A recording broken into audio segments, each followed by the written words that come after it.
Hello and welcome. It's 10 a.m. on Thursday, the 27th of November. You're tuned in to our mid-morning newscast here on ARIRANG TV. Thanks ever so much for joining us. I'm Mark Broome. Let's take a look at what's making the headlines. Racially charged protests flare up again in Ferguson and more than a dozen other U.S. cities over a grand jury's decision not to prosecute a white police officer over the killing of an unarmed black teenager. Korea says 4 doctors and 6 nurses will make up its medical team that will help in global efforts to tackle Ebola in West Africa. The team, which will stay for 3 months, will arrive in Sierra Leone in late December. Plus, the European Commission lays out the details of a massive, almost $400 billion investment plan it hopes will kickstart Europe's economy and spur some much-needed job creation. But our top story this morning, Korea will send its first full-scale medical team to Ebola-hit Sierra Leone in the coming weeks, making sure they are prepared for any eventuality. Officials' focus now is on what to do if one of the team catches the deadly virus during their 3-month mission. Our Kim Ji-yeon starts us off. Korea has finalized the details of a medical support team that will be sent to Ebola-hit Sierra Leone next month. Seoul's foreign ministry says it will deploy a group of 10 that includes 4 doctors and 6 nurses. They're scheduled to depart on December 13th and first head to a British Ebola treatment facility near London for training. Their medical work in Sierra Leone will start on December 29th, and it's expected that they'll stay there for 3 months. We selected Sierra Leone due to their high number of Ebola patients. The virus is spreading at a fast pace, faster than in Liberia. And the recovery rate of those infected is also high in Sierra Leone. So we thought our help would be most effective there. The ministry is also preparing for worst-case scenarios. In the event a team member contracts the Ebola virus, the ministry is considering transporting the victim on a U.S.-run private airliner to a facility in Europe for treatment. They would not be sent to Korea due to concerns that the long flight could worsen their condition. Once their mission in Sierra Leone is complete, all team members will be quarantined in Korea for 21 days to make sure they're Ebola-free. The ministry says it's considering sending 3 separate teams to West Africa next year, each composed of 10 people for similar efforts. Korea dispatched a team to Sierra Leone earlier this month to conduct site inspections of medical facilities there. Kim Ji-yeon, ARIRANG News. Now, Korea's largest conglomerate, Samsung Group, is selling its chemicals and defense affiliates to Hanwha as Samsung preps for a huge leadership succession. The sales are part of its restructuring plans that will see control steadily shift from current chairman Lee Geun-hye to his son and the group's heir apparent Lee Jae-yong. Our Lee Ji-yoon reports. 2 of Korea's biggest conglomerates have agreed on a $1.7 billion deal. On Wednesday, Samsung Group said it will sell its controlling stakes in 4 of its affiliates to Hanwha Group. Considering Samsung hasn't sold off an entire business to a domestic rival for nearly 2 decades, the news is a big deal to many. Samsung is selling its defense businesses, Samsung Techwin and Samsung Thales, along with its chemical units, Samsung General Chemicals and Samsung Total Petrochemicals, to Hanwha. However, it is keeping Samsung Fine Chemicals and Samsung BP Chemicals. These are the ones that make materials for rechargeable batteries and liquid crystal display. With this deal, Samsung Group is looking to pull out from its defense and chemical businesses. Instead, it's going to focus more on its core businesses to bring in more profits. They include electronics, financial services, engineering, and construction. Experts say Samsung is taking aggressive steps toward restructuring, doing away with affiliates that don't improve the group's competitiveness. They add the company also seems to be getting ready to transfer the group's ownership to the next generation of the family, considering its head Lee Geun-hye remains in hospital after suffering a heart attack in May. With the purchase, Hanwha Group will jump up the ladder to become Korea's 9th largest conglomerate. Lee Ji-yeon, ARIRANG News. Staying with economic news, and Korea posted a current account surplus for the 32nd straight month in October. The Bank of Korea says the surplus stood at roughly $9 billion. That's up more than $1.5 billion from the month earlier. Now, taking the October figure into account, the central bank adds the country's accumulated surplus for the entire year will exceed its $84 billion forecast. Exports of products, however, dropped 8.2% in October from the previous year to around $52 billion. This on slowing exports of intermediary goods to China and falling ship exports. Imports of goods also fell 7.5% to $43.5 billion. This due to a drop in global oil prices. And Korea's consumer sentiment dropped to its lowest point in more than a year this month, despite government efforts to prop up the ailing economy. Park Geunhye has the details. The Korean government is trying to boost economic sentiment through a set of aggressive stimulus measures, but those efforts are not bearing fruit, not yet, at least. The Bank of Korea says the country's consumer sentiment index came in at 103 this month, down 2 points from a month earlier. The figure is even lower than the level recorded just after the Sewol-ho ferry sinking in April, a tragedy that seriously dented private consumption. The central bank says the drop in this month's index largely stems from sluggish domestic demand and worsening global economic conditions like the weakening Japanese yen and the U.S. Federal Reserve cutting back its stimulus measures. Experts add that the lowered growth forecast of major institutions also dragged down sentiment. Korea's central bank, considered one of the most credible institutions, has cut its growth forecast for the domestic economy for next year. And although the government hasn't given out its new official outlook, there are expectations that it's also going to trim its projection. Despite the drop, a reading above 100 indicates that optimists still outnumber pessimists. The monthly index reflects the overall economic outlook of consumers, their living conditions, and future spending plans. To push up consumer sentiment in the long term, experts say raising the country's income level is critical, adding that the government's expansionary policies are only a short-term solution. 황지혜, 아리랑 뉴스. Now, more women in Korea are giving up their careers, their working life, because of marriage, falling pregnant, or taking care of their kids at home. New data from Statistics Korea shows nearly 2 million women, especially those in their 30s and 40s, were not working as of April of this year for those very reasons.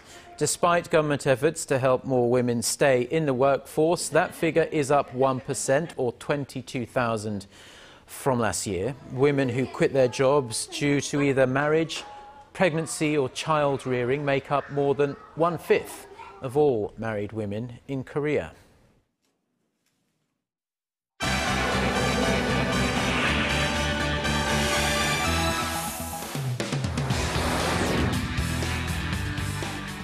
Now, in the global news this hour, we are, of course, following the racially charged protests that are spreading across more cities in the United States. This in the aftermath of that Ferguson grand jury decision on the killing of black teenager Michael Brown by the white police officer. Let's turn now to Eunice Kim at the News Center for more. Good morning, Eunice. Hello, Mark.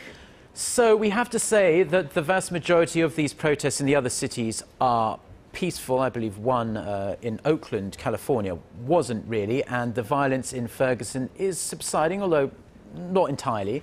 We're also hearing, though, some new reports coming through that some Korean shop owners were caught up in this rioting and looting in Ferguson. You're absolutely right. And in fact, 5 to 6 are said to have sustained damage, and at least 2 other businesses, one a beauty supply store and another a cell phone shop, were said to have completely been torched. This according to a leader of the Korean American community there. And this as protesters poured into streets across the U.S. calling for equal treatment for African Americans and other minorities, denouncing that decision to not indict the white police police officer who shot dead unarmed black teenager Michael Brown. Thousands demanding change marched through the United Nations, Times Square, to Harlem in New York City, and in Southern California, 2 very busy freeways were shut down for a time due to blocked lanes. 28-year-old officer Darren Wilson, in an interview with ABC News, confessed that the night he shot Michael Brown was the first time he had fired his gun while on the Ferguson police force, and asserted that he has a clean conscience because he knew he did his job right. Attorneys for the Brown family said they would push federal charges against Wilson, alleging the grand jury process was rigged from the start. Yeah, it's certainly going to be a case that's going to run and run over there in the United States. Now, switching our attention to Europe now then, Eunice, and the European Commission has unveiled a massive plan financially to try and kickstart the ailing economy there in Europe. This is a staggering $393 billion plan that is centered on hopefully boosting infrastructure there. And it's a big but, it's going to rely heavily on private investment for its funding. That's right, and it is for that last part that some are receiving this detailed 5-year plan with skepticism, though it would take the burden off national governments already facing huge financial woes. Before the European Parliament, new European Commission President Jean-Claude Juncker said it would be the greatest effort in recent history to face head-on what he called the challenge of a generation, referring to that ailing economy in the EU nations there. He said the European Investment Bank would create the fund's initial $26 billion reserve, but the lion's share of it would come from private investors, insurance companies, and pension funds. He said the money would be put to boost infrastructure, as you said, broadband, transport, education, research, to just name a few, to create up to 1.3 million new jobs. He asked individual governments to submit projects that would have high socioeconomic returns that are set to that can begin in the next 2 to 3 years. Well, the EU's problems are extremely well documented, as we know, and they sound like very ambitious plans for what is an almighty task. Okay, Eunice, thanks ever so much for your reports. You're welcome. Said that a team of South Korea. Get connected to Korea and the world. Join us every weekday for the latest developments out of Korea, Asia, and beyond. On air, on your mobile, and online, we lead the way every day. ARIRANG News. To try and resolve the crisis in Ukraine, the European Union also offers $15 billion. Now back to domestic news, and a special security forum was held right here in Seoul on Wednesday to discuss how South Korea should react to provocations or other aggressive actions by North Korea. Our Kim Hyun-bin was there, and he filed this report. The South Korean government needs all the help it can get in dealing with its unpredictable northern neighbor. That's why every month, academics and military experts gather for a security forum hosted by the Asia-Pacific Policy Research Institute. The latest meeting came Wednesday. The purpose of Foreign and Trade Policy Forum is to analyze the internal and external international environment of Northeast Asia with a special reference to Korean Peninsula, and to try to propose the policy suggestions, recommendations to our government. In the latest forum, experts in each field focused on how to enhance both military and non-military strategies that will play a crucial role in the event of war. In addition to leading researchers, the forum welcomed Army ground warfare specialist Song Yun-hwan. The general says even though North Korea is much weaker economically and militarily compared to the South, the threat the communist regime poses is still great, as it's capable of attacking at any given moment. I believe that North Korea could use asymmetric tactics and unethical ways to threaten our country.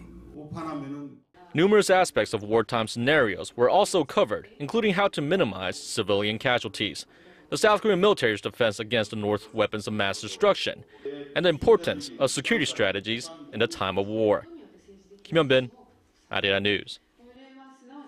Now, China has expressed its deep opposition to the possible deployment of a US long-range missile defense system to the Korean Peninsula. The Chinese ambassador to South Korea, Chu Guo-hong, said the move would negatively impact South Korea-China relations. He added the deployment would harm China's own security system, as the so-called US Terminal High-Altitude Defense Battery, also known as THAAD, has a range of about 2,000 kilometers, meaning China is well within its range. The ambassador said that Beijing is worried that the system could go beyond targeting only North Korean missiles. This after there has been a lot of speculation that Seoul is planning to let the US deploy the system here, despite South Korea's insistence that it's currently developing its own homegrown low-altitude missile defences. Now, President Park Geunhye has been promoting the benefits of having a healthy body and mind, saying a physically active nation is a powerful one. Marking the government's monthly Culture Day, the president visited Olympic Park in central Seoul on Wednesday, where she joined officials and citizens in some exercise-based activities, as you can see there. You can see her playing table tennis with some members of the public, very well it seems as well. Referring to Koreans' increasing life expectancy, President Park said having a healthy post-retirement lifestyle has never been as important as it is now. She added that by exercising more, citizens will be able to save on medical expenses in their later life. Now, you might want to go out and enjoy the remaining fall foliage after you hear this next report, because researchers here in Korea say walking on fallen leaves with the crunchy, crisp sounds they give off can really brighten up your day. Connie Lee has the details. We're at the tail end of autumn here in Korea, so the trees and the ground are decorated with golden yellows, deep reds, and rich brown-colored leaves. A walk outside these days can be refreshing, not only because of the cooler weather. I like the crunching sound the leaves make when I step on them. It makes me enjoy the autumn atmosphere even more. And the crisp sounds these leaves make when stepped on can apparently help people enjoy life more. These sounds boost brainwaves that makes people feel invigorated and cheerful. In some countries, these crunching sounds are used to treat people with autism or depression. For example, researchers say stepping on some fallen, dewy leaves from ginkgo trees produces a low frequency of about 300 hertz. This in turn can help ease and calm the mind. Stepping on some drier leaves at regular intervals can freshen a person up as they make an intermediate frequency sound. And if you need to clear your mind, you may want to walk across some broken, very dry leaves which produce high-frequency sound levels. So if you're in need of a quick, stress-relieving experience, you may just get it from a simple stroll this autumn season. Connie Lee, ARIRANG News. Now, North Korea has its first ever item on UNESCO's Intangible Cultural Heritage list. It's the communist nation's version of the Arirang folk song. According to South Korea's Cultural Heritage Administration, the song was voted onto the list by the UN committee at UNESCO headquarters in the French capital Paris on Wednesday local time. The song is officially called the Arirang folk song in the Democratic People's Republic of Korea. And this means that now both Korea's version of the song is on the list, as South Korea's version was added a couple of years ago. Also, in the next few days, nongak, or traditional farm music, is expected to become South Korea's 17th item on the very prestigious list. And South Korea's largest annual design fair is now open for visitors to enjoy right here in Seoul. This year's focus is all about innovation and creative designs that can hopefully improve our lives at the same time. Our Park Ji-won reports.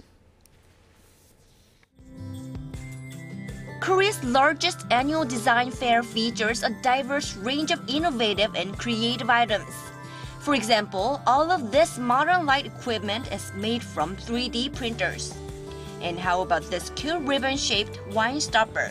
There are also furniture pieces designed specifically for small studio apartments or one-person homes. And then there's this interior LED light. The shape is inspired by traditional white Korean porcelain pieces, yet its distinctive characteristic is that it's made of a silicone material, which makes for warmer and softer lighting. The design fair not only showcases fresh ideas by up-and-coming designers, it also puts so-called social designs into the spotlight that aim to change society for the better through smart designs. For instance, these products were designed by children facing physical or psychological challenges. All the profits will be spent on their art education. And these pretty flower patterns apply to products like smartphone covers, mugs, and t-shirts, come from paintings made by victims of Japan's wartime sexual enslavement during art therapy sessions. I thought their paintings could be used for design pieces. Our goal is to have people view and respect them as artists, not merely as victims. There are social issues that fit into the theme of this year's festival: well-aged life, well-balanced design. This year's design festival attempts to see whether designers can provide solutions for creating a healthier society. The 13th annual design fair is expected to draw tens of thousands of visitors during its 5-day run that ends Sunday. Park Geunhye, ARIRANG News.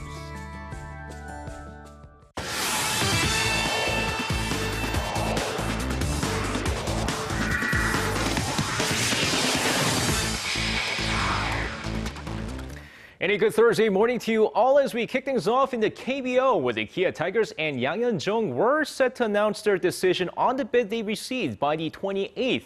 But on Wednesday, Kia made an early decision not to accept the bid. Now, although the highest bid was never revealed by the team, it was rumored that the final bid was $1.5 million, which is lower than the $2 million SK Wyverns Kim Kwang-hyun was posted for by the San Diego Padres. And with the Kia Tigers unable to accept a bid that low, the team has rejected the move, and their ace will return to the team next season.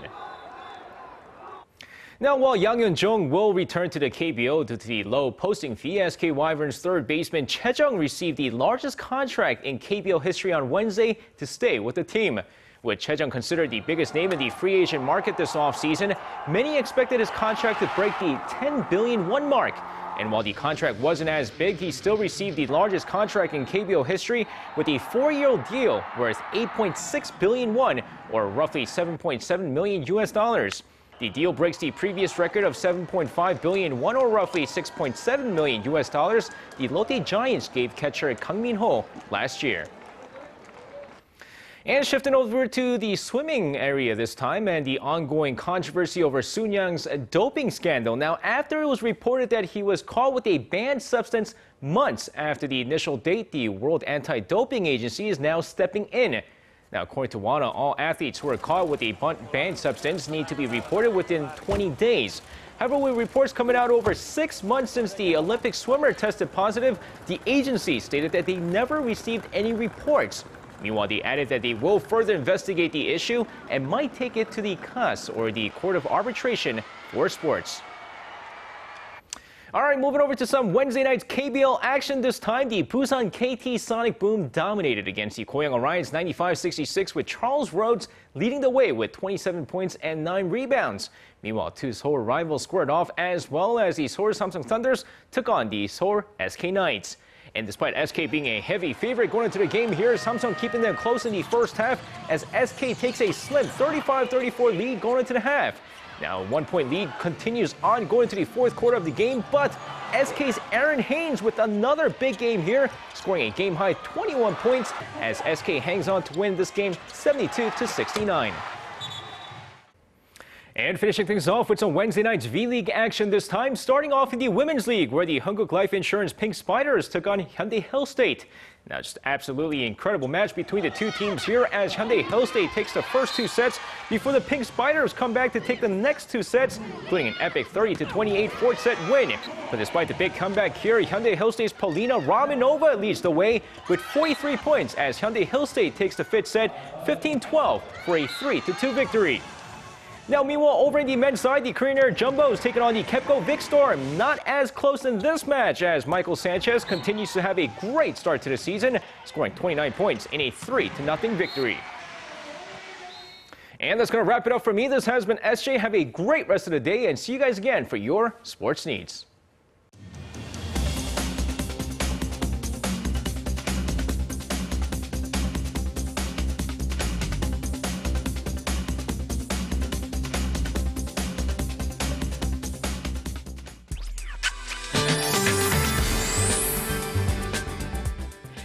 having another mild morning today. The skies aren't very clear. The most parts are covered with clouds and fog, but it should clear up as the temperature elevates and it will be as mild as yesterday. So the temperature in Seoul will peak at 15 while Daegu rise to 16 and Gwangju and Busan will top out at 17.